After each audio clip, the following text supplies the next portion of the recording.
Ապրիլի 17-ին կայացավ ազգային ժողովի հերթական նիստը, որտեղ քննարկվեցին կառավարության ծրագրի 2024 թվականի կատարման ընթացքը եւ արդյունքները։ Ռազմական կրթության ոլորտում իրականացված բարեփոխումները ներկայացրեց Պաշտպանության եւ անվտանգության հարցերի մշտական հանձնաժողովի նախագահի տեղակալ Արմեն Խաչատրյանը։ Մենք ունեցանք այն, որ մի տարի-տարիուկես հետո ակադեմիան ճանաչվեց աշխարհի լավագույն ակադեմիաների 19 ակադեմիաների ցանկում։ Մենք ունեցանք այն, որ ակադեմիան ավարտողներին 3 սենյականոց բնակարան Երևան քաղաքում աննախադեպ դա բարեփոխում է եւ աննախադեպ սոցիալական ապահովությանը ուղղված միջոցառում։ Երբևէ նման բան չի եղել։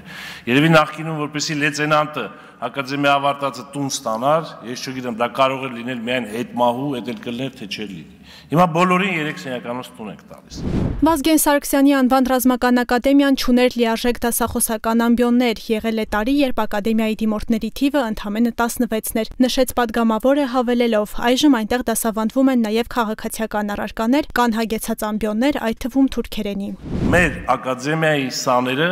վաղը լինելու են այս բանակի ղեկավարները, նաև ձևավորվելու է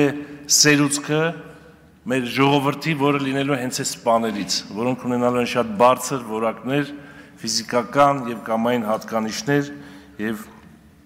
պրոֆեսիոնալ սպաներ։ Այն ընդունվածները, ովքեր ունեն լեզվի իմացություն, գոնե դպրոցական մակարդակի, գերազանց մակարդակի իմացություն, կարող են շարունակել ուսումը 1 տարի ակադեմիայում սովորելուց հետո 4 տարի կարող են սովորել միջազգային այլ ակադեմիաներում, Ֆրանսիայի, Հունաստանի, գուցեև Միացյալ Նահանգների եւ այլն։ Զինվորական անձնակազմի պաշտպանվածության մակարդակը բարձրացնելու նպատակով վերջին 3 տարիներին Հայաստանն Ադրբեջանի հետ սահմանին աննախադեպ ծավալի ամրաշինական աշխատանքներ է իրականացրել։ Ամրաշինական կառույցներ ենք սարքում ամբողջ սահմանների երկայնքով։ Այս մասին շատ չենք խոսում, բայց զինվորը արդեն գիտի։ Զինվորը այսօր ունի բարձր պաշտպանվածություն եւ նման պաշտպանվածության մակարդակ երբևէ չի եղել։ Իհարկե տեղեր կան դեռևս այդ աշխատանքները չեն իրականացվել, դա 1-2 տարում բնականաբար հնարավոր չի անել, բայց այս 1-2 տարում այնքան բան է արվել, որ ուղղակի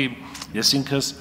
նախքան այդ աշխատանքները սկսելը զարմանում չէի հավատում, որ հնարավոր է այդ ծավալի մեծ աշխատանքներ անենք։ Քաղաքացիական պայմանագիր խմբակցության պատգամավոր Վաղարշակ Հակոբյանն անդրադառնալով ընդդիմության ճանապարհների կառուցման վերաբերյալ քննադատություններին խոսեց այդ ուղղությամբ մի քանի տարում իրականացված աշխատանքների ծավալից։ 2024 թվականին Հայաստանի Հանրապետությունում կառուցվել է շուրջ 503 կիլոմետր ճանապարհ, միայն պետբյուջեի միջոցներով։ Ավելի քան 200 կիլոմետր ճանապարհ կառուցվել է, վերակառուցվել է սուբվենցիաներով։